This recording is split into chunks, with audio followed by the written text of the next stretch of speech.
In this recording we will work through questions 3, 4 and 5 as they are similar in asking us to describe the difference between several important terms.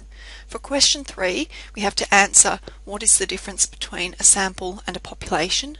For question 4 we have to answer what is the difference between a statistic and a parameter. And for question 5 we have to answer what is the difference between descriptive and inferential statistics. So, starting with question 3, the difference between a population and a sample. Well, it can basically be described as a difference in the scope of the data. A population contains all of the items of interest, whereas a sample contains only a portion of the items in the population. We often talk about the population being the whole of whatever we are wanting to study, whereas a sample is just a subset of the population. For question 4, we are looking at the difference between a statistic and a parameter.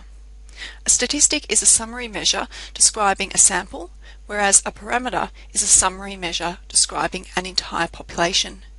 Again, this distinction is very important because it helps to remind us about the difference between a sample and a population. A measure on a sample is called a statistic, and this is representative of the fact that when we analyse a sample, it is subject to sampling error, simply because it is just a subset and not the whole of the data set we are wanting to study.